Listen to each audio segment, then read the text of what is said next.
La liberación del hijo del Chapo fue parte de esta estrategia del actual gobierno. ¿Considera que fue lo correcto? ¿Qué hubiera sucedido? ¿Qué hubiera sucedido si no liberan al hijo del Chapo en ese momento? Estaba disminuida la fuerza pública. Si no lo liberan, hubieran muerto en ese momento, ese día, 200 o más personas, civiles, militares, servidores públicos e inclusive delincuentes. Lo hubieran liberado, pero a costa de sangre, de muerte. ¿Y quién hubiera sido responsable por eso? Yo prefiero, y fíjense bien lo importante de esto, yo prefiero que me culpen de haber liberado a un delincuente a que me culpen de haberle, por mis acciones, a que hayan perdido la vida más de 200 personas. Esa es la respuesta. Perfecto. No obstante que vaya en riesgo mi prestigio y mi trabajo. Pero yo no voy a dar ocasión a que una persona muera por una decisión mal tomada de mi parte. En un comentario de Rosalía Ramos nos dice: las 200 posibles muertes que refiere el gobierno con motivo de la detención del hijo del Chapo es una especulación que no obedece a criterios objetivos. El haber ordenado la liberación de un delincuente atenta contra el Estado de Derecho y genera responsabilidades penales para él o los servidores públicos correspondientes. ¿Qué piensa usted al respecto? Tomo todos los riesgos, pero no permito, aún por la simple sospecha, la pérdida, yo no digo de 200, de una sola vida humana. No solamente por la idea de detener a un delincuente, al que posteriormente se le puede detener. Muy bien. La estrategia nuestra es distinta. No se puede enfrentar la violencia con la violencia, no se puede. Y no funciona. Y no es humano enfrentar el mal con el mal. El mal hay que enfrentarlo haciendo el bien. Y esto a los conservadores que tienen una mentalidad autoritaria no les cuadra, no les gusta. Ernesto Zedillo Ponce de León, Vicente Fox Quesada, Felipe Calderón Hinojosa, Enrique Peña Nieto. 20 años. 20 años en los que hubo una sola estrategia en contra del crimen. El ataque directo a la delincuencia. Lo que generó miles de muertos, no solamente de delincuentes, de servidores públicos y de personas que nada tenían que ver con los hechos, de familias enteras. Generó también la desconfianza en las autoridades que prestan el servicio de seguridad pública. Y por supuesto, el miedo generalizado en la población, permanente y creciente, de vernos involucrados en la comisión de un hecho ilícito como víctimas. De ahí que López Obrador haya querido cambiar la estrategia. La estrategia era equivocada. Nosotros tenemos una concepción distinta. Cuando dije abrazos, no balazos, hasta se burlaron. Y todavía. Pero les vamos a demostrar que es más eficaz, más humano enfrentar el problema de la inseguridad atendiendo las causas que originan la violencia. Me voy a permitir leerles lo que en la contraportada del libro que aquí les presento y en el interior, en algunas de sus páginas menciono.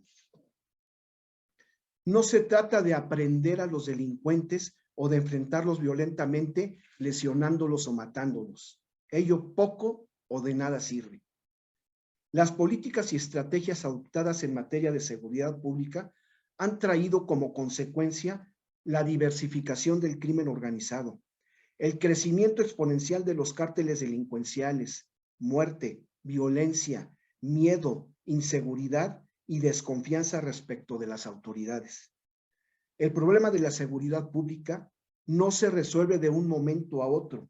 Se requiere partir de una estrategia que comprenda dos campos de acción. Y fíjense bien, dos campos de acción: la prevención del delito y el combate a la delincuencia, guardando siempre el absoluto respeto a la normatividad vigente y a los derechos humanos. Ni aún en persecución del bien común debe violarse la norma o atentarse contra los derechos humanos, pues ello nos conduciría a un estado autoritario en el que de nada valen las leyes. Y refiero también en las páginas interiores del libro. La solución del problema de la seguridad pública se encuentra ante nosotros y lo único que hace falta es reacomodar los elementos con que contamos, ordo ab cabo. Y para ello, solo se requiere actitud y vocación de servicio, dejar a un lado el ejercicio pleno e incertidumbre de la violencia, el abuso de la ley, y estructurar las causas y analizar las causas que dan origen al problema a efecto de procurar las mejores estrategias de solución debidamente planeadas y estudiadas, no de un día para otro, por obedecer o seguir un capricho, sino estudiando el problema de raíz, conociendo sus causas y combatiéndolas desde su origen. Esa es la esencia de la política de abrazos no balazos. No estoy de acuerdo con la vía violenta. Soy pacifista. Y aunque se burlen, porque tengo una razón de fondo, aunque se burlen, voy a seguir diciendo abrazos, no balazos. De ahí que López Obrador haya querido cambiar la estrategia. La estrategia era equivocada. Atacar directamente a la delincuencia solamente nos traería el crecimiento y la diversificación del crimen organizado. Y nos da dos elementos que conforman la teleología de su política pública de abrazos no balazos. Primero, no se puede enfrentar a la violencia con la violencia. No funciona, no es humano. Y segundo, es más eficaz, más humano, enfrentar el problema de la inseguridad atendiendo a las causas que originan la violencia. ¿Cuáles son las causas que originan la violencia en México? A mí de nada me sirve atacar a la delincuencia si las causas quedan vivas. Se sigue generando el problema. ¿Cuáles son las causas? Tres fundamentales: la educación, la carencia de oportunidades y la corrupción. Y paralelo a ellas y en forma permanente, por supuesto, las acciones de prevención del delito y la acción policial o combate a la delincuencia. De otra manera, no funciona la prestación del servicio de seguridad pública. Tiene que haber acciones de prevención del delito y acción policial o combate a la delincuencia. Esta tarde, el doctor Arturo Mancilla Olivares nos va a presentar la conferencia magistral La política de abrazos no balazos frente al servicio de seguridad pública y el derecho procesal penal acusatorio. Doctor Mancilla, muchas gracias por esta tarde, por esta plática. Es todo suyo el auditorio. Muchas gracias, maestra.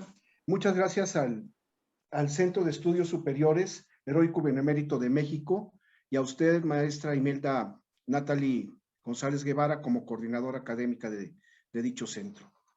Sin mayor preámbulo, principiamos con el tema la política de abrazos no balazos frente al servicio de seguridad pública y el derecho procesal penal acusatorio.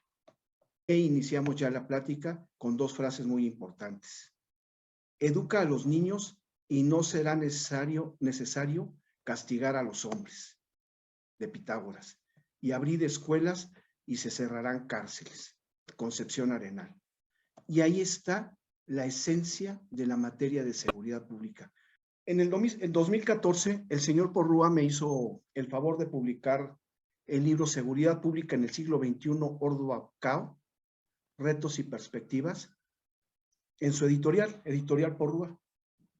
Y este libro encuentra su fundamento en el análisis y estudio de las estrategias que se habían llevado a cabo hasta ese momento en materia de seguridad pública, así como el análisis y estudio de la legislación que se encontraba vigente en el momento, y por otro, la experiencia obtenida de acudir todos los días a las reuniones mañaneras de seguridad pública que presidía Andrés Manuel López Obrador como jefe de gobierno del entonces Distrito Federal, y a la que acudían el secretario de Gobierno, el secretario de Seguridad Pública, el procurador, en ese entonces Procurador General de Justicia, el consejero jurídico, el secretario de Desarrollo Social y todos los servidores públicos involucrados con cuestiones de seguridad pública.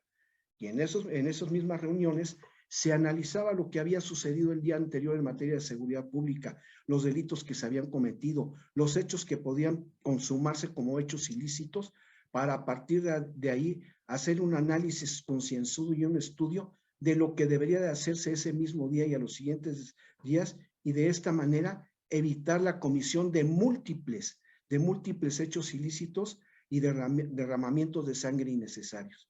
Y se logró todo a través del análisis y estudio de lo que se estaba dando en ese momento.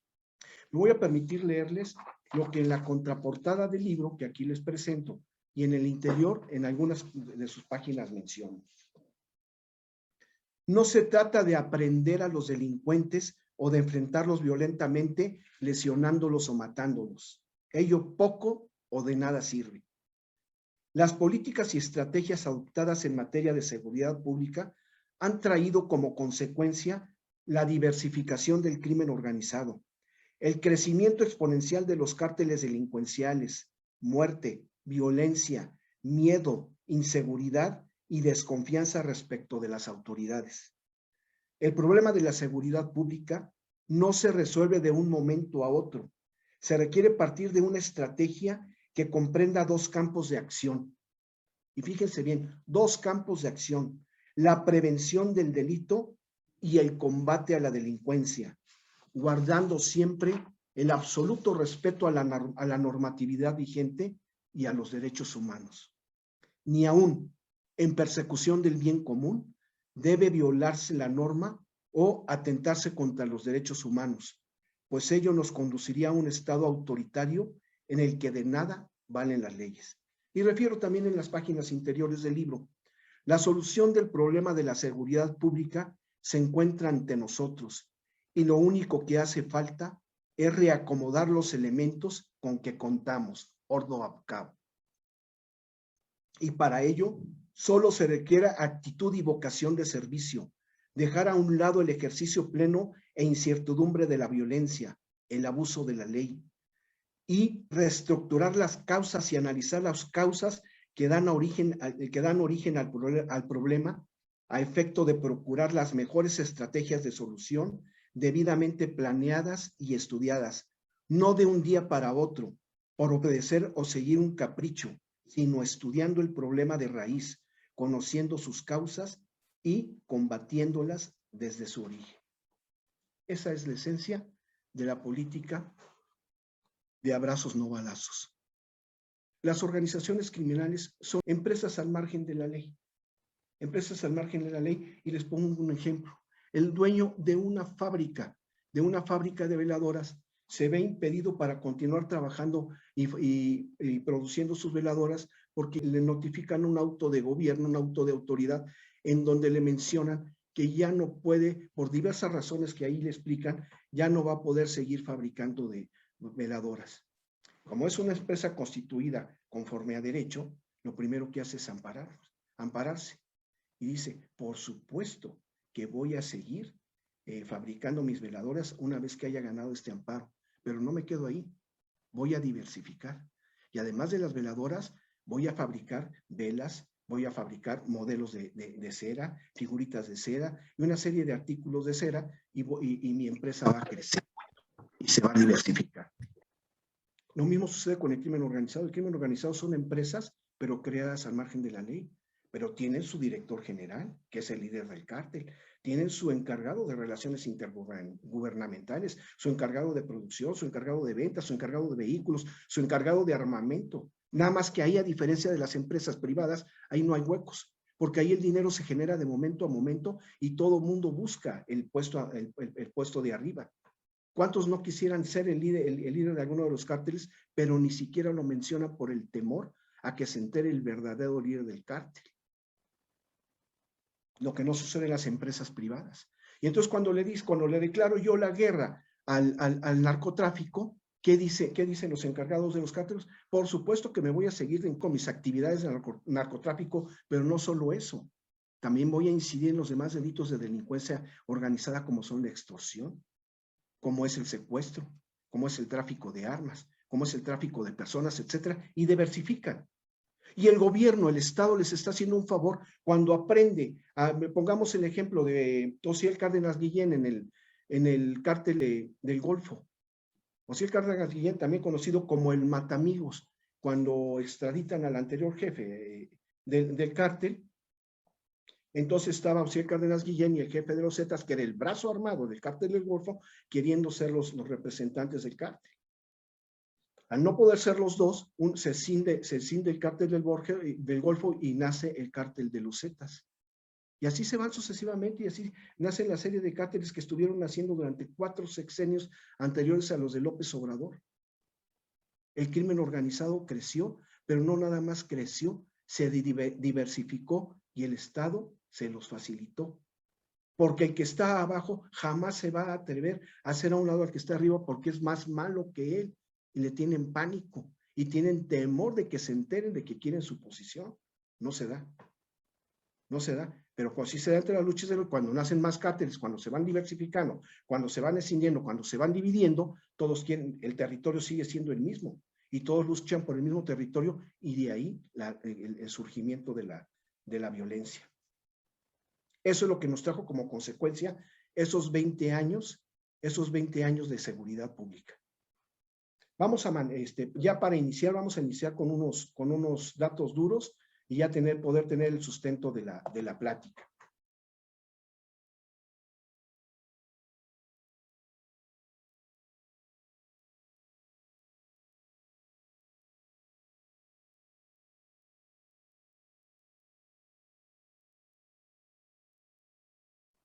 En el 2021, en mayo tuvimos 100 homicidios diariamente, 4 homicidios por hora, un homicidio cada 15 minutos. Ahora en junio ya los homicidios han ido bajando un poquito, son 89 homicidios diarios, 3.7 víctimas por hora, un homicidio cada 20 minutos. Es decir, bajamos de 4 a 3 en una hora. Los homicidios dolosos de enero a junio de 2019. En 2019 tuvimos 17,224, en 2020 17,551, en el 2021 va abajo la cifra en 16,047. Es decir, respecto del 2019 tuvimos un decremento del 1.61% y respecto del 2020 un decremento del 3.45%. Aquí tenemos los homicidios durante 2018, 19, 20 y 21. Y si nos damos cuenta, en el 21 ha ido bajando la tasa de homicidios. No es todavía una cosa significativa, pero se ha ido reduciendo la tasa de homicidios. Y vamos a los antecedentes. Les hablaba yo de Ernesto Zedillo Ponce de León. Es cuando entran los gafes a la Procuraduría. Estamos hablando de la participación del Ejército en las actividades de seguridad pública. Nos asustamos de que la Guardia Nacional está manejada por militares y que son los militares que están manejando lo de la seguridad pública. Lo están legalizando, ahorita vamos a ver por qué. En la época de Ernesto Zedillo Ponce de León, fueron los gafes los que fueron contratados en la Procuraduría General de la República. Fueron captadas por el cártel del Golfo y por el cártel de Sinaloa, en la época de Zedillo. Luego nos vamos a la época de Vicente Fox. Y también en la época de Zedillo fue él precisamente que dio instrucciones de que el Ejército realizara actividades de seguridad pública en la delegación de Iztapalapa por sus altos índices delincuenciales. Sin embargo, al no conocer la legislación en materia penal, los militares, al no conocer los procedimientos que se llevaban ante los agentes del Ministerio Público, pues la actividad del Ejército en este sentido fracasó. Y luego vamos con con Vicente Fox, y Vicente Fox también llevó a los gafes y a los GAMPES, al Grupo Anfibio de Fuerzas Especiales, a Ecatepec. Tampoco funcionó, pero sí también creó su grupo antinarcóticos con militares. Y luego viene la llamada guerra contra el narcotráfico, que en su momento el presidente Calderón Hinojosa lo declaró ante un grupo de empresarios españoles, apenas había ingresado a la presidencia de la República, que le decía: nosotros queremos invertir en México. Queremos invertir en México, pero no tenemos la seguridad porque nos da miedo que nos vayan a secuestrar a nuestras familias, a nosotros mismos, nos vayan a matar, vayamos a ser víctimas de algún delito violento. Y en ese momento dijo Calderón Hinojosa: yo le declaro la guerra al narcotráfico. Y de ahí se sucedió todo lo que hemos referido de muertes, lesiones, arrestos, extradiciones, que a nada nos han llevado, sino al temor de la gente de verse convertidos en víctima de la delincuencia organizada. Y por fin entra Enrique Peña Nieto, y Enrique Peña Nieto, ¿qué hace? La Ley de Seguridad Interior. Ley de Seguridad Interior que la Suprema Corte de Justicia declaró inconstitucional, por mayoría de 9 votos. Termina el sexenio de Enrique Peña Nieto y viene ya Andrés Manuel López Obrador con su política de la Guardia Nacional y de atención a las causas del problema de la seguridad pública.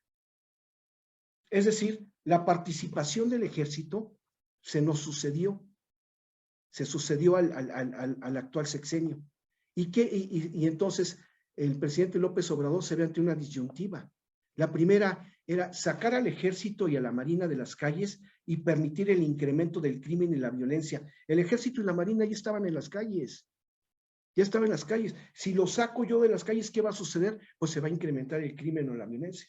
Y la otra, satisfacer la demanda social, enfrentando con seriedad, responsabilidad y apego a la ley al crimen organizado, para de esta manera disminuir los índices delictivos y de violencia, recobrar la confianza de la ciudadanía en las autoridades, mejorar las políticas de seguridad pública, frenar el crecimiento y la diversificación del crimen organizado, fortalecer a los mandos civiles para que tomen la dirección de la seguridad pública. Esto fue lo que se heredó.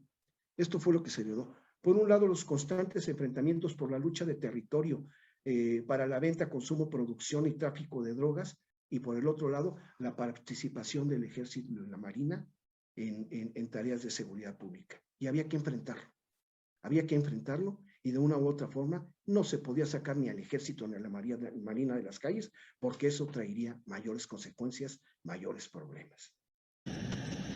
No se puede enfrentar la violencia con la violencia, no se puede, y no funciona, y no es humano enfrentar el mal con el mal.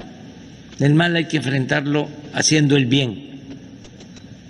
Y esto a los conservadores que tienen una mentalidad autoritaria no les cuadra, no les gusta. Nosotros tenemos una concepción distinta. Cuando dije abrazos, no balazos, hasta se burlaron. Y todavía. Pero les vamos a demostrar que es más eficaz, más humano enfrentar el problema de la inseguridad atendiendo las causas que originan la violencia. ¿Cuáles son las causas que originan la violencia en México? A mí de nada me sirve atacar a la delincuencia si las causas quedan vivas. Se sigue generando el problema. ¿Cuáles son las causas? 3 fundamentales: la educación, la carencia de oportunidades y la corrupción. Y paralelo a ellas y en forma permanente, por supuesto, las acciones de prevención del delito y la acción policial o combate a la delincuencia. De otra manera, no funciona la prestación del servicio de seguridad pública. Tiene que haber acciones de prevención del delito y acción policial o combate a la delincuencia. Y desafortunadamente, en México, en cuestiones de prevención del delito, nos encontramos muy lejanos de que se realicen verdaderas acciones de prevención del delito. ¿Qué era lo que sucedía? Cuando a los titulares de la Secretaría de Seguridad Pública, a los mandos operativos, no les interesaba la prevención del delito. ¿Por qué? Porque eso no les reditúa. Los resultados no se ven de momento. No es posible verlos. Entonces, las acciones de prevención del delito no les interesaba porque no eran mediáticas, no les daban un capital político que les permitiera saltar de un puesto a otro. No eran personas que estaban comprometidas con su posición como titulares o empleados de las instituciones de seguridad pública. Y tan es así que cuando aprendían a una persona importante, todos querían capitalizarlo y decir fue gracias a la acción de nosotros que se le detuvo, o fue gracias a nuestro trabajo que se le detuvo y se le puso a disposición de las autoridades.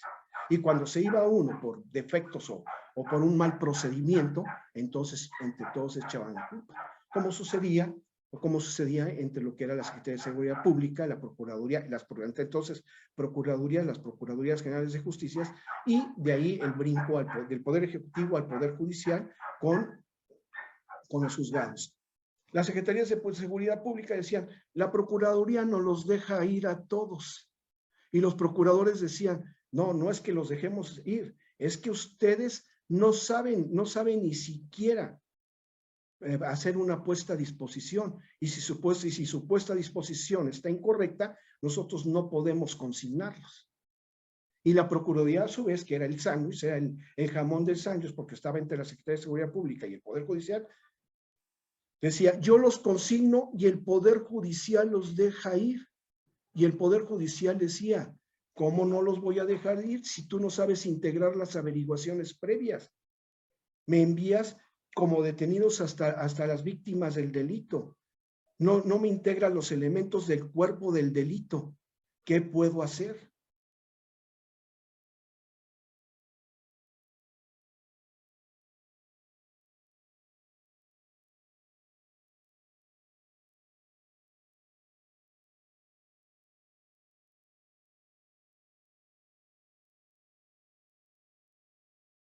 ¿Cuáles son las causas que originan la violencia en México?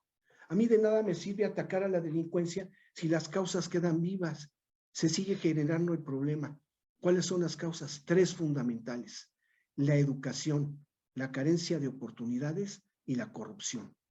Y paralelo a ellas y en forma permanente, por supuesto, las acciones de prevención del delito y la acción policial o combate a la delincuencia. De otra manera, no funciona la prestación del servicio de seguridad pública. Tiene que haber acciones de prevención del delito y acción policial o combate a la delincuencia.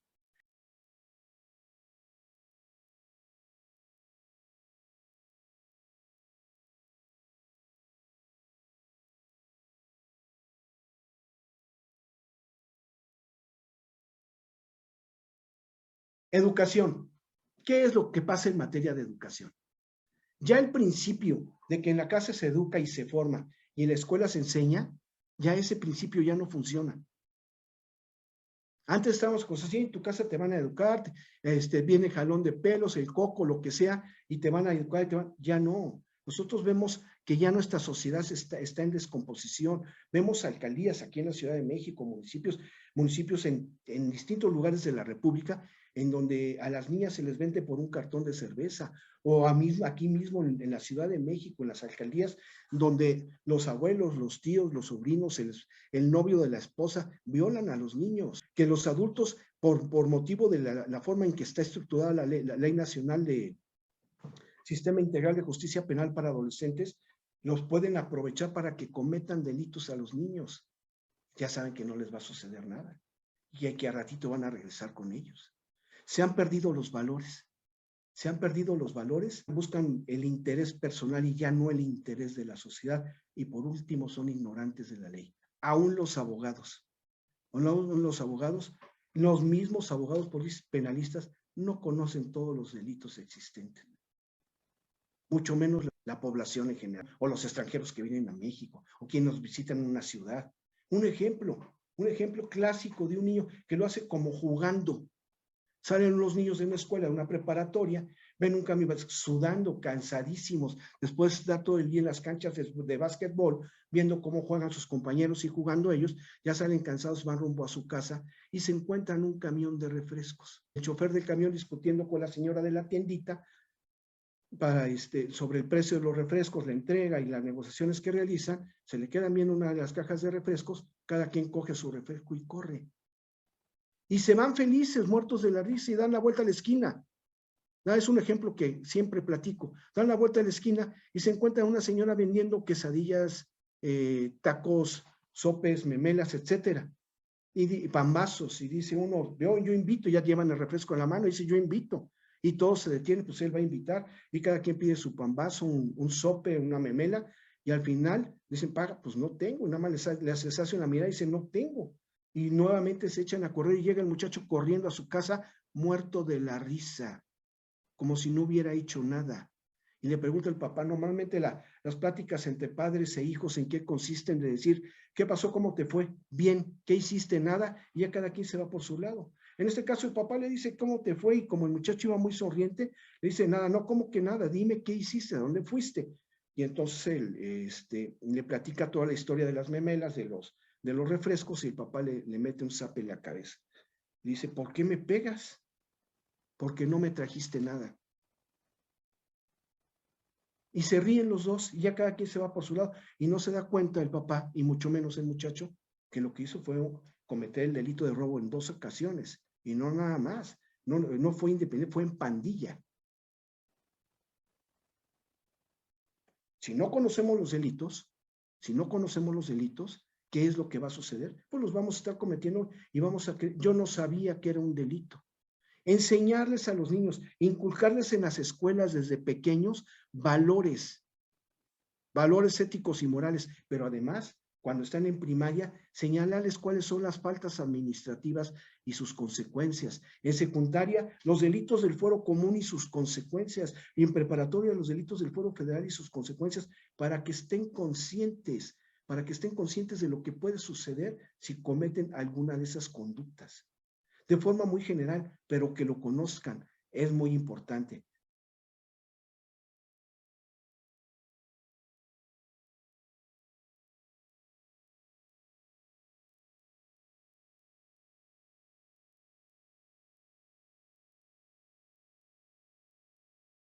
Carencia de oportunidades.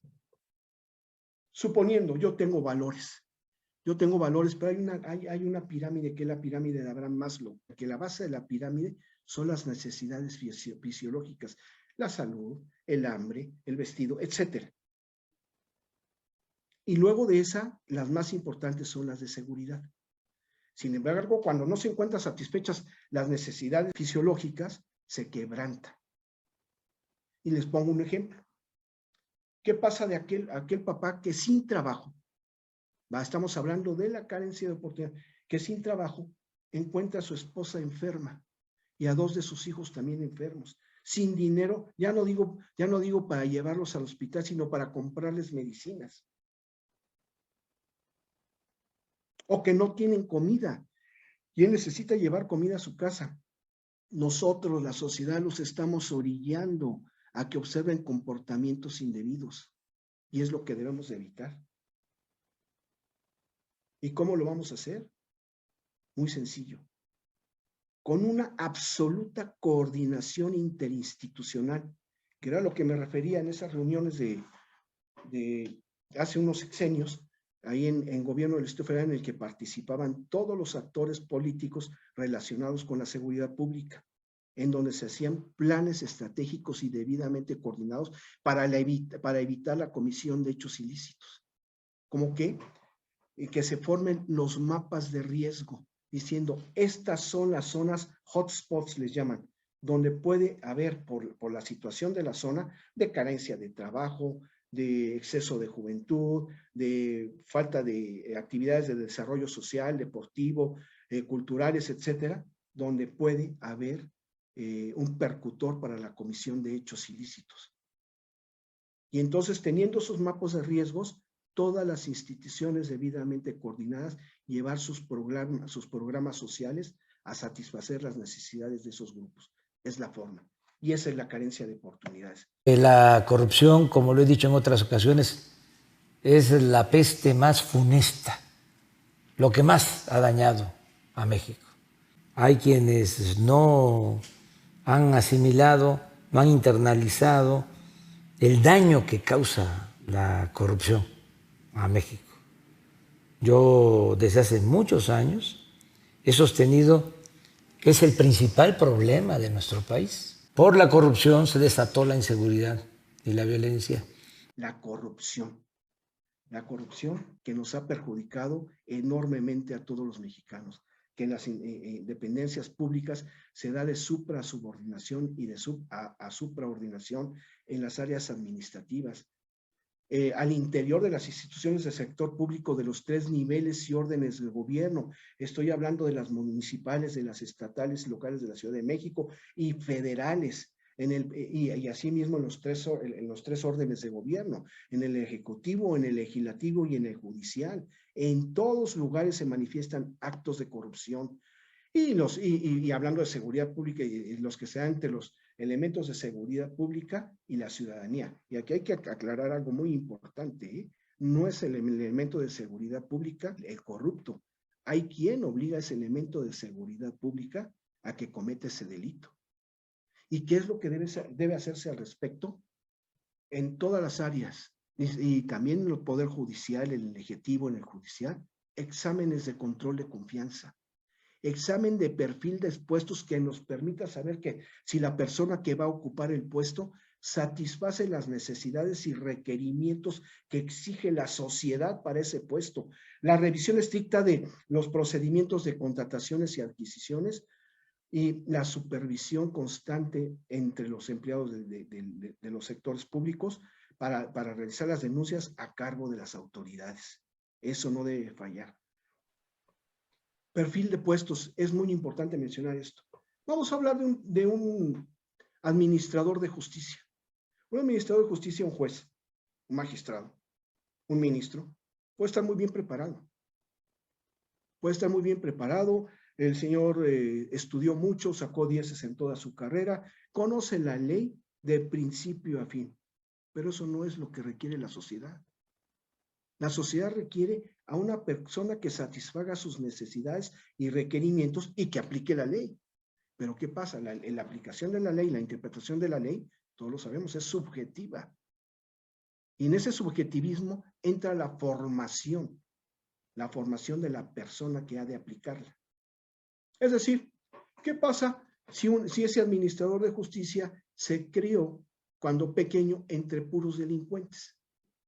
Él estudió, pero él tiene otra forma de ver la vida. Y entonces de repente llega un detenido a quien tiene que juzgar y se da cuenta que es uno de sus amigos de la infancia. Dice, no, pues si lo que hizo no está bien. Y le dan forma a la sentencia con fundamento legal y esa persona sale libre. Y el señor cumplió con su trabajo, pero no satisfizo las necesidades y requerimientos de la sociedad. Una anécdota de un juez, más bien de un proyectista, le acerca al juez y le dice, mire, yo me voy de vacaciones, pero aquí le dejo este expediente. Elabóreme el proyecto, estúdielo bien, elabóreme el proyecto y yo creo que la resolución es no acusatoria. Y se puso a estudiarlo la persona, el proyectista, lo veía por arriba, lo veía por abajo, no le encuentro, y emite una resolución condenatoria, misma que firmó en ausencia del juez el secretario del juzgado. Al siguiente día, llega el juez furioso y dije, no, que le dije que quería una resolución que no fuera condenatoria. No, juez, usted me dijo que le estudiara y que yo se decidiera. Pues lo corrieron. Fue a dar otro juzgado. Y el juez del otro juzgado le dice lo mismo. Aquí le dejo el documento, por favor estúdielo y emítame una resolución. A los 3 días llegó con una resolución condenatoria y otra resolución absolutoria. Y le dice el juez, oiga, pues ¿cuántos documentos le di? ¿Cuántos expedientes le di? Solo uno. Y entonces, ¿cómo me trae una condenatoria y otra absolutoria? Y ya le platicó la historia. Dice, no, aquí como debe de ser. Pero el cómo debe ser, ahí influye la formación de cada uno de nosotros. Y es donde hay que tener mucho cuidado. Y por eso es que se deben de hacer los análisis, los estudios de perfil de puestos para cada uno de los servidores públicos que trabajan en la administración pública.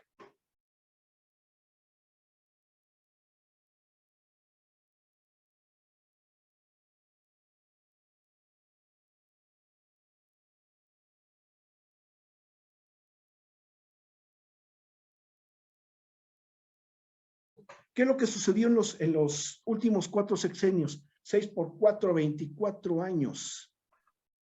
No, las acciones que se realizaban realmente no obedecían a un plan integral y se daban por separado. No se atendía adecuadamente la prevención del delito. ¿Por qué? Porque no era mediático, no les importaba. Cambiando el funcionario en turno, se acababa y ponían otro funcionario que decía no sirvió lo anterior y ponían nuevos programas que iban a ser cambiados a los 6 meses, 8 meses o 2 años en que cambiara el funcionario. Finalizan cuando el funcionario en turno cambia de puesto, obedecen a cuestiones políticas y mediáticas y eso no de nada sirve en materia de seguridad pública. Se centran en el combate a la delincuencia. De nada me sirve combatir a la delincuencia si no he resuelto el problema de origen, si no he resuelto su raíz, ahí va a continuar. De nada me sirve tomarme una pastilla para el dolor de muela si no he resuelto la caries que tengo dentro de la muela. Me va a seguir doliendo, es un paliativo nada más. Buscan detener, consignar, extraditar, lesionar o matar. ¿Y qué gano con matar, con lesionar, con extraditar a una persona si no estoy resolviendo el problema? La seguridad pública no se trata de una venganza en contra de los delincuentes. A los delincuentes hay que reinsertarlos a la sociedad, a aquellos que se puedan reinsertar. Para eso se les separa de la sociedad. No es un castigo, hay que reintegrarlos. Y eso es lo que no ha quedado bien claro. ¿Y qué es lo que nos trae esto como resultado? La desconfianza de la población en las autoridades, el miedo a convertirse en víctima u ofendido en la comisión de un ilícito, el incremento exponencial de la violencia, el crecimiento y diversificación del crimen organizado y el fracaso de las políticas y programas de seguridad pública. ¿Y a qué nos lleva esto? Consecuentemente a la debilidad del Estado y en un futuro, si no se cuida, al Estado fallido, como en muchas ocasiones se pudo haber dado.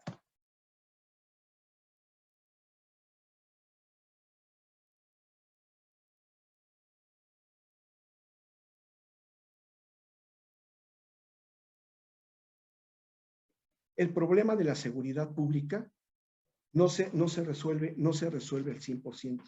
¿Por qué? Porque el bien y el mal son innatos de uno mismo, del ser humano. Algunas veces nos inclinamos al bien, otras veces nos inclinamos al mal.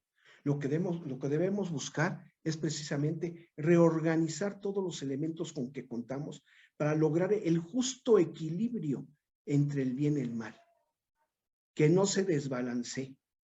Y si nosotros somos los que conformamos las instituciones, nuestro bien y mal se lo transmitimos a las instituciones que formamos. Entonces, dependiendo de la educación, de la formación que nos han dado en nuestras casas a través de los años, es si nos inclinamos nosotros hacia el bien o hacia el mal. Y lo que debemos buscar es satisfacer las necesidades y requerimientos de la sociedad. ¿Existen soluciones, ideas y proyectos nuevos? No. Ya está todo en la naturaleza, ya está todo dado. Ese es el principio ordo ad cao. Solamente hay que reorganizarlo. Y recordemos, son las 2 columnas de la seguridad, del servicio de seguridad pública las que deben activarse.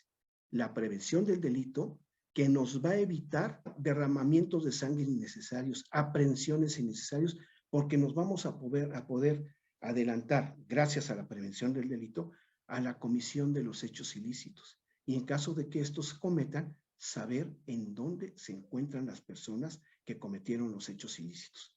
Porque desafortunadamente, en muchos de los casos, ni siquiera podemos localizar a las personas que cometieron un delito, y de ahí los miles de órdenes de aprehensión y reaprehensión pendientes de ejecutar en el territorio nacional.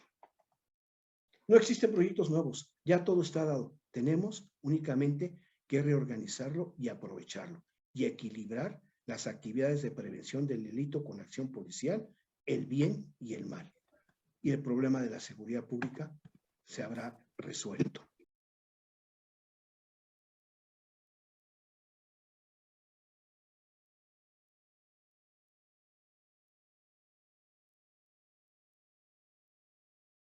Las causas que originan el delito y las 2 columnas que conforman la seguridad pública nos dan la entrada a lo que es la prevención del delito. actividad que nos va a permitir evitar la comisión de hechos ilícitos o disminuirla. Ya dijimos, no se puede acabar la comisión de hechos ilícitos porque el mal y el bien son naturaleza del ser humano. Los dos se encuentran dentro de nosotros mismos. Y ahí entra la conciencia de cada uno de nosotros si lo debemos hacer o no lo debemos hacer. En la Ciudad de México no hay prevención de delito. En la República Mexicana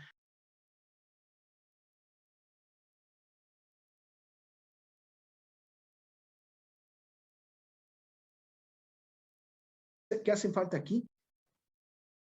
Aquí voy a hacer un paréntesis, nos vamos a las cuestiones de prevención de delitos, sí que nos vamos, podemos solicitar los antecedentes. Vámonos de nuevo a la época del presidente Calderón Hinojosa, donde estaba Genaro García Luna y tenían, se creó Plataforma México. Fíjense bien, la investigación para la persecución, la investigación para la persecución e investigación del delito corresponde entonces a la Procuraduría General de la República, a las fiscalías. Ahora Fiscalía. ¿Y a quién se la dieron? Y las policías se convierten en auxiliares del Ministerio Público en la investigación y persecución del delito. Lo que establece la Constitución. ¿Y a quién le dieron Plataforma México? A la Secretaría de Seguridad Pública. Y entonces, ahí están las procuradurías, la Procuraduría General de la República, las Secretarías de Seguridad Pública con su informe general homologado, rindiéndole informes a la Secretaría de Seguridad Pública, siendo que a quien tenían que rendírselos es al Ministerio Público. Desde ahí estábamos mal.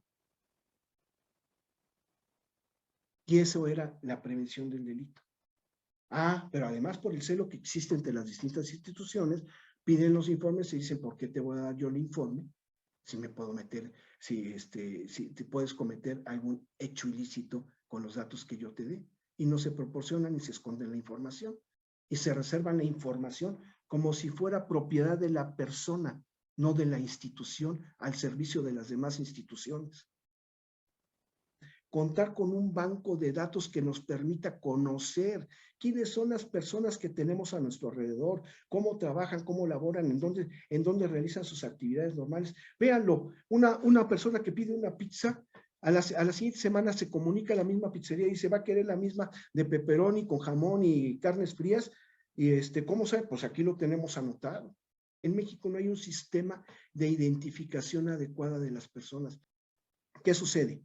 El policía pie a tierra detiene a una persona que acaba de matar a un individuo que iba en la calle y lo primero que hace es preguntarle su nombre. Si este señor es un verdadero delincuente, jamás le va a decir su nombre y por supuesto que no trae una identificación. Es presentado ante el Ministerio Público, ahí al policía le dijo que se llamaba Juan Carlos, llega ante el Ministerio Público y se llama Francisco. Y ya en la declaración antes preparatoria, ahora en la declaración inicial, ya no se llama ni Juan Carlos ni Francisco. Se llama Enrique. Y ya ahí mismo se encuentra con un preso que está junto a él, le dice, ¿qué hubo, Cabañas? ¿Cómo está? Entonces ya es Juan Carlos Enrique Francisco, alias el Cabañas. Tiene 4 nombres y un apodo. Él es el culpable y se le declara culpable, se le sentencia como culpable, pero nunca supimos a quién se está sentenciando. Y no sabemos tampoco si esa persona ya cometió otros delitos en otros estados de la República, en la misma Ciudad de México, o delitos del Fuero Federal, porque no tenemos los datos que permitan hacer una identificación correcta de él. Entonces no hay un sistema adecuado de identificación de personas, no se les identifica, y de ahí los miles y miles de órdenes de aprehensión que están por ejecutarse y que ahí continuarán tratándose de ejecutar. ¿Por qué no se crea un banco de datos independiente de cualquier institución, haciendo las modificaciones legales que correspondan para que todas las instituciones tengan acceso? A la persona se le debe identificar desde su nacimiento y con la huella de la patita, el iris del ojo, etcétera, el ADN. Y a medida que van teniendo contactos con instituciones públicas como escuelas, hospitales, etcétera, irles haciendo el seguimiento por dónde van. Es la forma de tener identificar a las personas. Cuando uno va a Estados Unidos, comete una infracción de tránsito y se regresa muy feliz a México, la siguiente ocasión que llegue a Estados Unidos dice, si usted tiene una infracción, Son $114 y los tiene que pagar en este momento o no puede pasar. Así de sencillo. No tienen a uno perfectamente identificado. Aquí en México se asustan. Entonces, es que ¿por qué van a tener? ¿Por qué van a tener mis datos personales? Si los tienen las empresas privadas. Los tienen. Y el Estado no. El Estado es quien debe de tenerlas para poder ejercer realmente sus facultades en materia de seguridad pública. El incremento en la disponibilidad de armas, pues llevó a un incremento en la violencia. Después de 2 años de trabajo, presentamos el día de hoy una demanda que es una demanda civil de daños. ¿Qué se busca con esta demanda? ¿A dónde quiere llegar México? ¿Cuál es el objetivo? Primero, que las empresas demandadas compensen al gobierno de México por los daños causados por sus prácticas negligentes. Que desarrollen e implementen estándares razonables, verificables, para monitorear y, en su caso, disciplinar a sus distribuidores. Están desarrollando diferentes modelos para el narco, que los utiliza el narcotráfico, están hechas para eso, para que las compren, son más valiosas. Delitos generadores de delitos. Hay dos delitos muy importantes que si se disminuyen estos delitos, se van a disminuir la comisión de hechos ilícitos en número y en gravedad. ¿Cuáles son esos dos delitos? Uno, ¿qué necesito yo para cometer un delito de delincuencia organizada? Por ejemplo, un secuestro. Lo primero que necesito es un vehículo. Y no va a ser mi vehículo. Tiene que ser un vehículo robado. Si no, ¿cómo voy a cometer el delito? Muy bien, pues disminuir el delito de robo de vehículos. ¿Cómo lo voy a hacer? Muy sencillo. Está la tecnología ya en la mano de todo mundo. Los sistemas de posicionamiento global, los GPS, ya no son caros, están en la mano de todos. Deberían incluirse con una norma oficial que cada carro tuviera su GPS y cada propietario poderle poner su GPS y poderle hacer el seguimiento al vehículo de tal forma que si en algún momento se lo roban, él sabe exactamente en dónde está su vehículo sin realmente realizar un costo adicional o un costo muy caro. Eso debe de hacerse y disminuimos el costo de los vehículos. Y el otro de los delitos, que es el tráfico de armas. Que en otra época hubo algún presidente, en la época del presidente Calderón Hinojosa, que se fue a la frontera y puso un espectacular que decía no more weapons, no más armas, con lo que no se iba a resolver el problema. Ahora ya tenemos una demanda en contra de las principales compañías fabricantes de armas y del tráfico de armas de Estados Unidos hacia la República Mexicana. Qué bueno, ese es un gran paso. La disminución en el tráfico de armas y la disminución en el robo de vehículos, consecuentemente nos van a traer una disminución en la comisión de hechos ilícitos en la República Mexicana.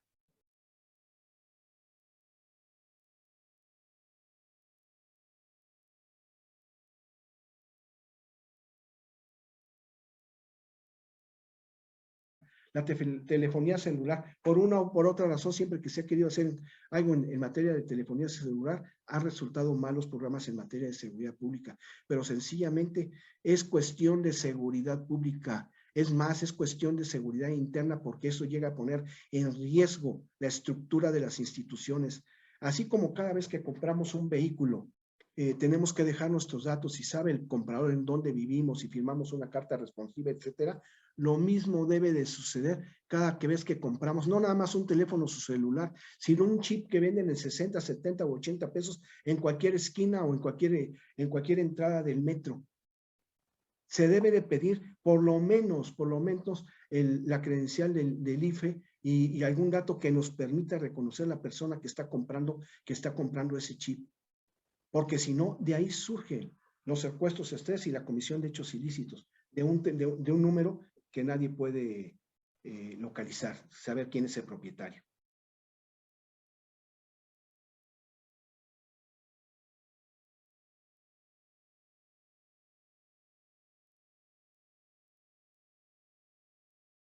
Adicciones. Mucho se ha hablado acerca de las adicciones. ¿Por qué ha crecido? No es cuestión de una competencia, es cuestión de dinero. ¿Por qué ha crecido el crimen organizado? Pues porque les deja el dinero, porque les deja dinero. ¿Y qué pasa en materia de adicciones? Nosotros, sociedad, estamos convirtiendo a los adictos en delincuentes. Yo no tengo prohibido el consumir una droga. Yo no tengo prohibido hacer el uso de cocaína, el hacer el uso de alguna metanfetamina, de marihuana, de lo que sea. Lo que tengo prohibido es traficarla, producirla, venderla, etcétera. ¿Qué es lo que sucede? Que cuando la persona que está consumiendo, que es un enfermo, ya no tiene dinero, y al no tener dinero le dice, no te preocupes, yo te voy a dar un paquetito para ti y estos 3 paquetitos para que tú vendas. Y los están involucrando en la comisión de hechos ilícitos. Y solitos se están dejando llevar. Solitos están regularizar sin miedo. La ley debe adaptarse a las necesidades y requerimientos de la sociedad. Regularizar el uso de la droga. No me refiero nada más a la marihuana, me refiero a las drogas en general, pero no regularizarlo así. Nada más depende de estudios y análisis. Se va a regularizar, pero también el Estado debe de intervenir. Al no regularizarlo, únicamente estamos enriqueciendo a las personas que ilícitamente se dedican a la producción y tráfico de estos productos. Que el Estado se encargue. Que el Estado se encargue y que el Estado dé las concesiones estrictamente a las personas que reúnan los requisitos que el mismo Estado fije para la venta de drogas. Y entre ellos tiene que ir los programas de deshabitualización para las personas que están enfermas y sujetas a una adicción.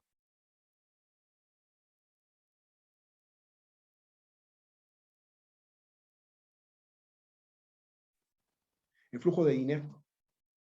El flujo de dinero, me refiero a las unidades de inteligencia financiera, en donde en México están trabajando a marchas forzadas.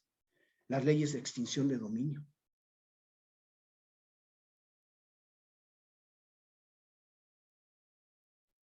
La capacitación fundamental y actualización del personal del sector público. Que sepan exactamente qué están haciendo y cómo lo están haciendo, que conozcan sus protocolos, que conozcan sus normas, que conozcan a sus autoridades, que sepan cómo están estructurados los lugares donde trabajan, porque ni siquiera eso conocen. Y lo que les refería, control de confianza y perfil de puestos. Mientras no haya exámenes exhaustivos de control de confianza y perfil de puestos que nos permitan conocer y saber que realmente los servidores públicos están prestando el servicio que requiere la ciudadanía, no funcionará.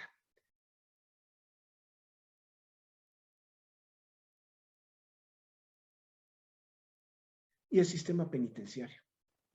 El sistema penitenciario que debe adecuarse, como lo dijimos en un principio, y debe sentarse en lo que es la verdadera reinserción social. No es un castigo, no es una venganza. Sí, los señores mataron, pero ¿qué razón los llevó a matar? Otra vez, a las causas y a los orígenes. No se trata de castigarlos, golpearlos, tenerlos, encerrarlos, sacrificarlos. No, no se trata de eso. Se trata de reinsertarlos a la sociedad, de darles forma. Y mientras no se haga eso, los delitos se seguirán cometiendo desde el interior de las penitenciarías y desde el interior de los centros de reclusión de la República Mexicana. Eso es prevención del delito.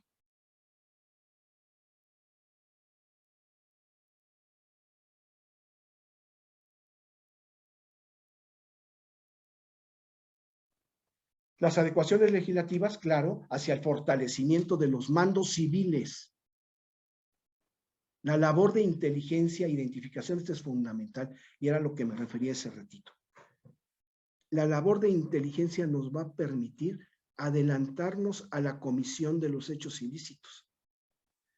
Y en caso de que no nos podamos adelantar, sí vamos a saber, gracias a los datos con que ya contamos, a dónde se pudo haber ido la persona que cometió el ilícito. Si tiene parientes en el interior de la República, si tiene parientes en la Ciudad de México, en dónde puede estar escondido para que no haya impunidad. No sé, ya les había dicho, no se encuentra regulada para la prevención del delito. La labor de inteligencia la realizan las procuradurías, las fiscalías ahora, perdón, que es la investigación para la persecución del delito, y no son actividades que deben de realizarse conjuntas. Una verdadera labor de inteligencia sí nos va a permitir, vamos a saber, el día de mañana van a saltar ese Oxxo, el día de pasado mañana van a pasar por tal frontera 3 camiones cargados de armas. Entonces solamente está regulada para la investigación del delito. Facilita la tarea de investigación, permite adelantarse a la comisión de hechos ilícitos, disminuye los índices delictivos y, por supuesto, reduce la impunidad. Sobre la misma idea que les comenté en un principio, que no es al 100%. ¿Por qué? Porque es naturaleza humana. Y siempre cuando se comete un delito va a haber una acción que lo va a tapar, pero va a haber otra acción que lo va a rebasar. Y es el remedio, contra la enfermedad, y la enfermedad contra el remedio, y eso es permanente. Si no, no tendría caso la existencia de ninguna Secretaría de Seguridad Ciudadana en ningún lugar del mundo.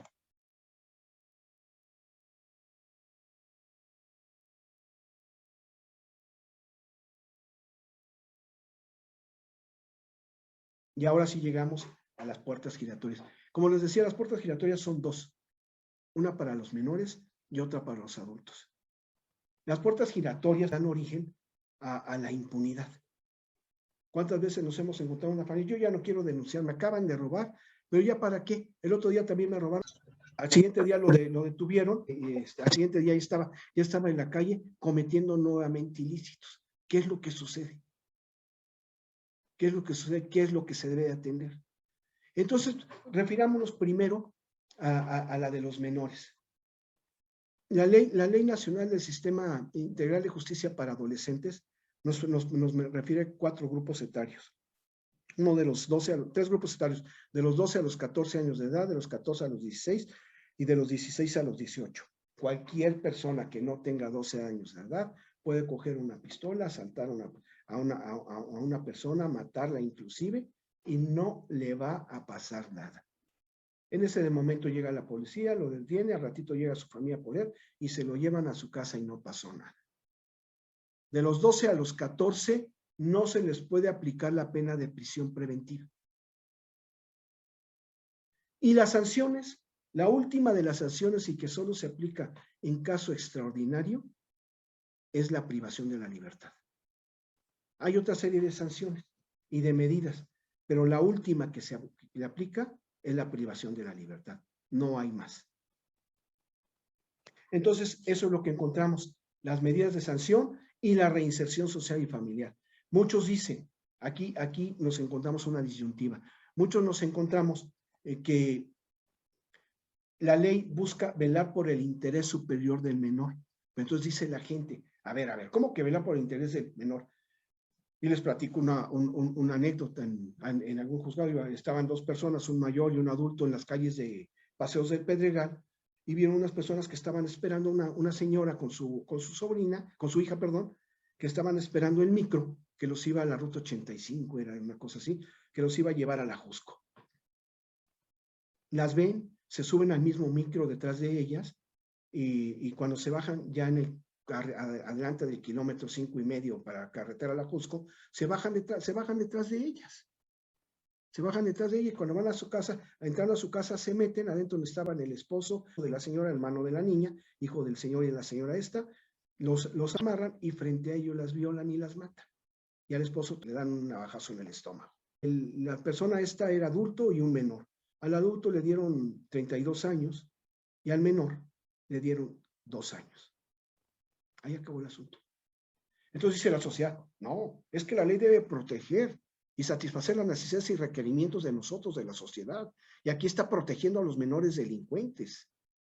Ah, no, pero aquí nos encontramos con otra cosa muy importante, y eso lo debió haber visto el legislador desde hace mucho.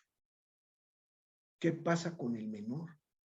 El menor no pidió nacer en el seno de una familia desarticulada.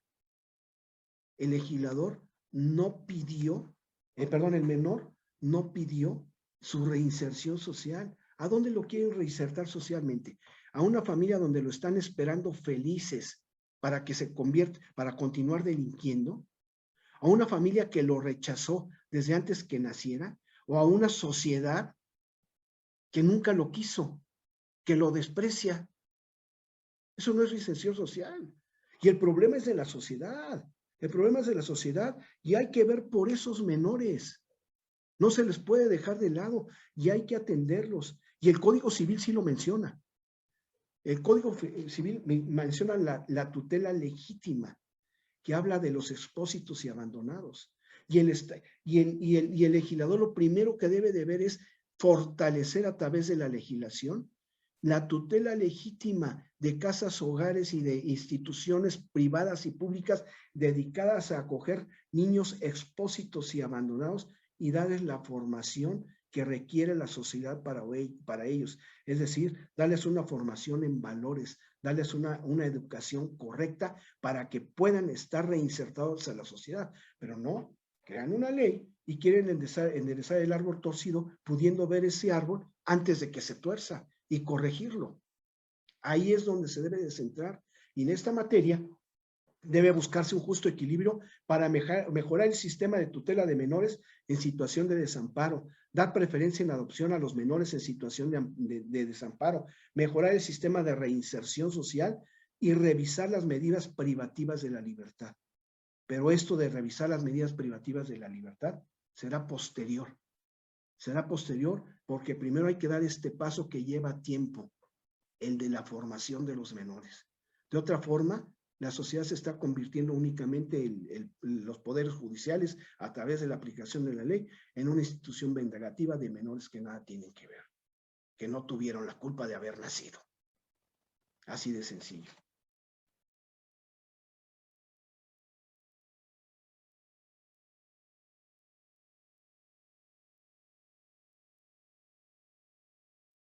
¿Qué sucedía en el derecho procesal penal tradicional?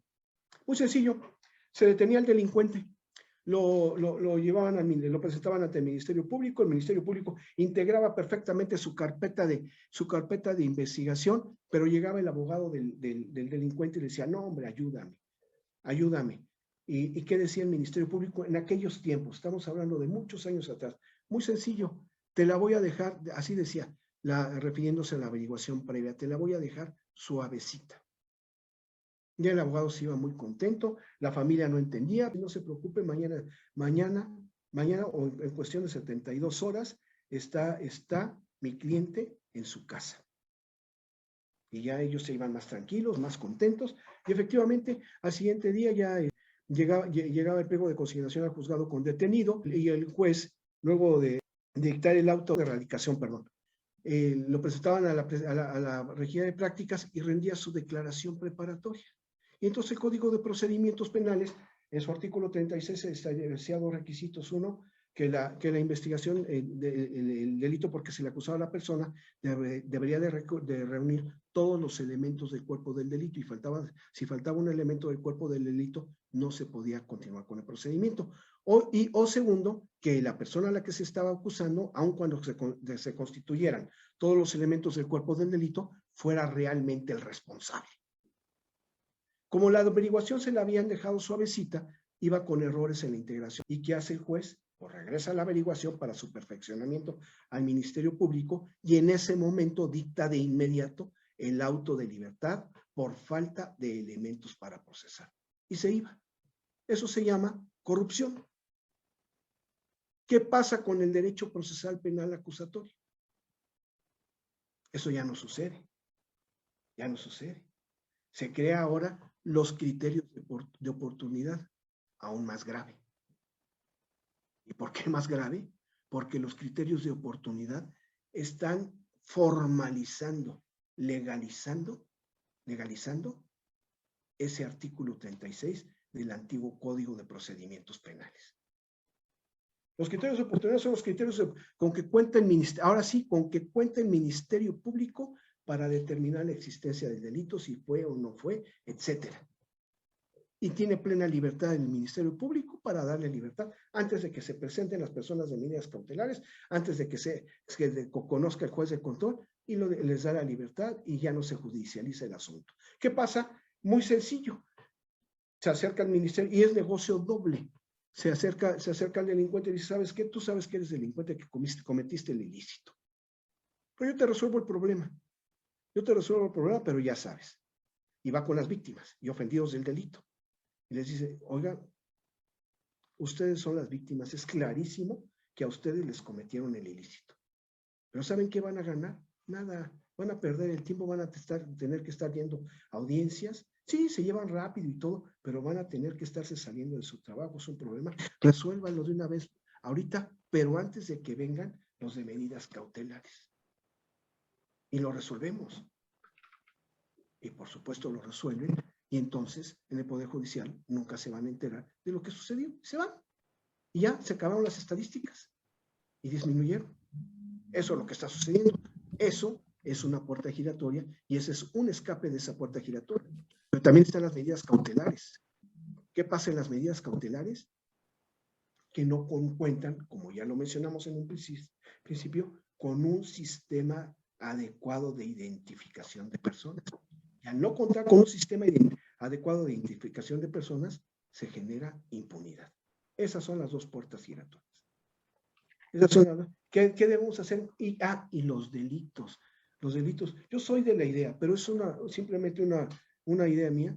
Antes teníamos nosotros el término medio aritmético y lo que pasaba, los delitos que pasaban del término medio aritmético, es decir, el medio entre la mínima y la máxima para cada uno de los delitos que excedía los 5 años de prisión, era prisión.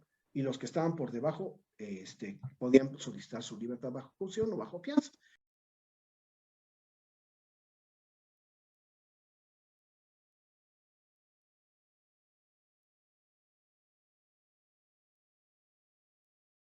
La acción policial. ¿Qué nos falta en materia de acción policial? Yo me acuerdo hace muchos años, uno conocía a su policía, platicaba con su policía, los policías sabían quiénes vivían en la zona, eso ya no se conoce. Es necesaria la policía de proximidad, la respuesta inmediata. ¿Qué pasa cuando no se trata de lugares en donde accede turismo o hay muchos lugares de comercio? La policía no llega, no tiene la capacidad de respuesta inmediata. ¿Qué es lo que se necesita en ciudades grandes como la Ciudad de México? No necesitamos, las patrullas son para trasladar a las víctimas ofendidos o a los propios delincuentes, pero no para andar por todas las calles buscando. Se requieren vehículos de penetración que lleguen de inmediato, motocicletas que puedan pasar rápido. Cuando nos encontramos al tráfico, el policía quiso llegar, pero no pudo llegar. ¿Y por qué no pudo llegar? Por el tráfico. Por mucho que se quisieron hacer a un lado o irse por el carril confinado, pues no se pudo pasar y se acabó. Los círculos concéntricos, ¿qué sucede? Que la policía sucede un hecho ilícito y ya llegan 10, 12, 13 patrullas a un mismo lugar. ¿Para qué los queremos ahí? ¿Para qué están las cámaras? Si les pueden irles haciendo seguimiento a las personas que están dando la fuga y establecer círculos concéntricos para que los detengas. Cámaras, la tecnología cada vez es más barata, cámaras de reconocimiento facial. Así como nos podemos encontrar con un enfermo de COVID y no sabemos qué es el enfermo que está enfermo de COVID en la calle, con cualquier persona, también nos encontramos con delincuentes y no sabemos que son delincuentes. Para eso es el reconocimiento facial, para que los detengan de inmediato. Las relaciones en el interior de las instituciones de seguridad pública con el personal operativo. Las multas, y esto es ingreso para el Estado, que se apliquen las multas e inserciones a través de los GPS, que nos marquen cuando están estacionados. Y los mismos GPS que se están utilizando para evitar el robo de vehículos, se pueden utilizar muy bien en el uso de la tecnología para saber cuándo van a exceso de velocidad, cuándo están manejando en sentido contrario por un carril confinado, estacionados en un lugar donde no deben estar estacionados y evitarse de estar gastando personal que se puede utilizar en otras cosas en materia de seguridad pública, poniendo candados o arañas, como les llaman. Y las actividades con particulares. La labor de seguridad pública nos corresponde a todos, a las secretarías de seguridad ciudadana y a la ciudadanía en general. Si no hay una coordinación estricta entre la ciudadanía en general y las empresas y las secretarías de seguridad ciudadana, no funciona. No funciona y eso es lo que se debe de hacer.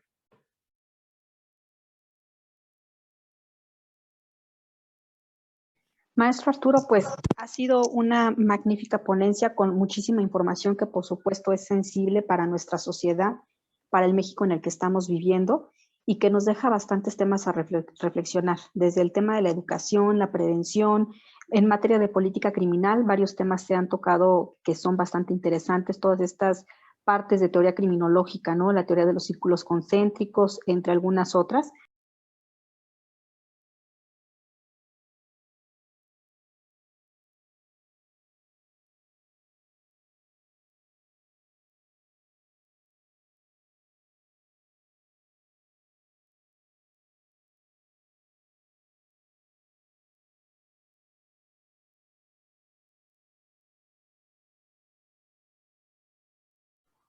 La política que adoptó Felipe Calderón consiste en un ataque frontal al narcotráfico. No funcionó.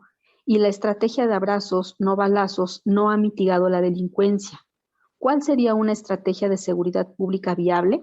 Recordemos que Felipe Calderón ganó la presidencia por menos del 0.5%.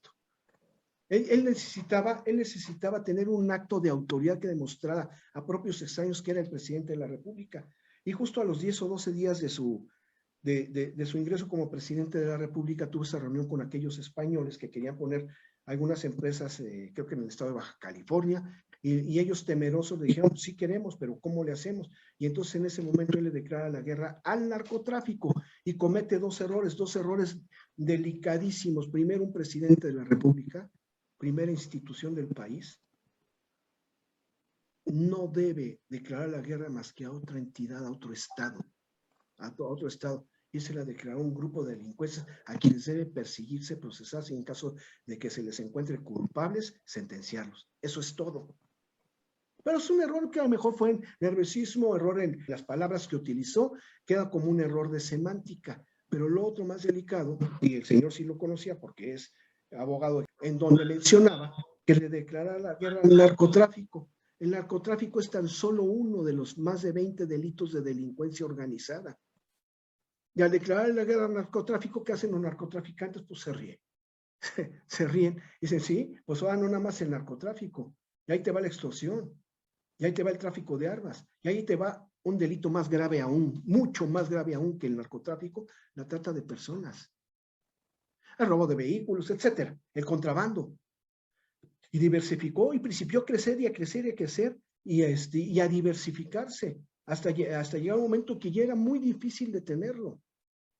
Con la política de López Obrador se ha puesto mayor atención a las acciones de prevención del delito. Hacer acciones como la demanda que surgió ayer en el sentido de mandar a las empresas fabricantes de armas, esas son acciones concretas, pero como se los dije en un principio, son acciones que tienen que ir paralelas a las acciones de acción policial o enfrentamiento al crimen, pero este tipo de acciones no son acciones publicitarias ni mediáticas y son acciones que se dan a mediano y largo plazo. Es decir, se está preparando y se está arreglando el camino, se está asentando el camino, pero son acciones que van a traer sus frutos. Pero tardan los frutos en renacer. Nada más que la gente es desesperada y quiere ver respuestas inmediatas. Las respuestas inmediatas, esas se las dan los políticos. Pero la gente que quiera servir realmente a la sociedad, tienen que hacerlo pensándolo, analizándolo, estudiándolo y ver hacia dónde vamos. La liberación del hijo del Chapo fue parte de esta estrategia del actual gobierno. ¿Considera que fue lo correcto? ¿Qué hubiera sucedido? ¿Qué hubiera sucedido si no liberan al hijo del Chapo en ese momento? Estaba disminuida la fuerza pública. Si no lo liberan, hubieran muerto en ese momento, ese día, 200 o más personas, civiles, militares, servidores públicos e inclusive delincuentes. Lo hubieran liberado, pero a costa de sangre, de muerte. ¿Y quién hubiera sido responsable por eso?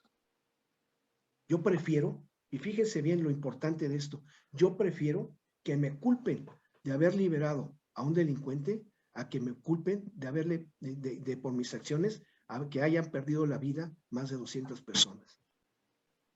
Perfecto. No obstante que vaya en riesgo mi prestigio y mi trabajo.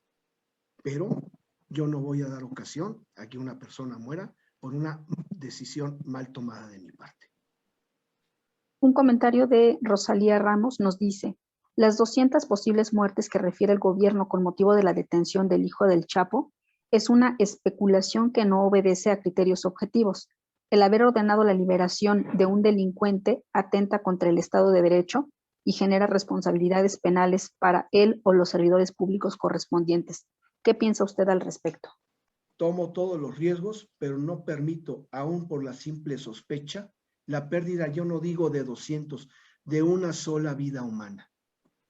No solamente por la idea de detener a un delincuente, al que posteriormente se le puede detener. ¿Cree usted que los exámenes de control de confianza sirvan para evitar la corrupción? Ayudan. Como les decía, también es cuestión de años y eso son problemas generacionales. Y si tardamos generaciones en darse, desde nuestros, no abuelos, tatarabuelos, bisabuelos, que vienen las cuestiones de corrupción, se van arreglando poco a poquito, se necesita reeducar a la sociedad, reeducarla en valores, proporcionarle a la sociedad los satisfactores que requiere y satisfacer sus necesidades. Volvemos a lo mismo, a la educación, la formación desde pequeños, y por eso decimos, el Estado debe de hacerse cargo cuando ve que está fallando, y ahí está la tutela, y darles forma, explicarles cuáles son los delitos, cuáles son las consecuencias de los delitos.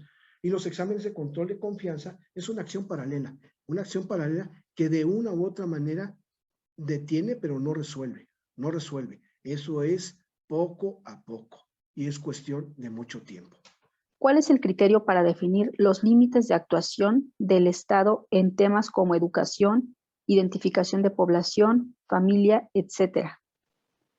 La ley se debe dar siempre en torno a como respuesta a las necesidades y requerimientos de la sociedad. Esto es dinámico. El día de hoy se requiere una cosa, el día de mañana se requiere otra cosa, y por eso las constantes modificaciones a la legislación, que no siempre son las correctas, claro, pero siempre las constantes modificaciones a la legislación. ¿Por qué? Porque se tiene que ir adecuando constantemente a satisfacer las necesidades de la sociedad. No sé si usted quiera compartir unas últimas palabras, doctor, para poder finalizar con esta ponencia. Solamente darle las gracias y decirles que esto es labor de todos nosotros como ciudadanos y otros como servidores públicos encargados de prestar el servicio de seguridad pública. Debe de ser una acción coordinada. Y que debemos ir caminando en el mismo sentido de forma paralela. No hay otra. Muchísimas gracias y muchísimas gracias al auditorio. Claro que sí, doctor. Le agradecemos infinitamente nuevamente por parte del Centro de Estudios Heroicos de México esta ponencia. Y bueno, pues quedamos a sus órdenes, de verdad muy agradecidos y gracias al amable auditorio que nos ha dado la oportunidad de estar con ustedes esta tarde. Que estén muy bien. Hasta luego. Buenas tardes. Muchas gracias. Hasta luego. Un aplauso, doctor.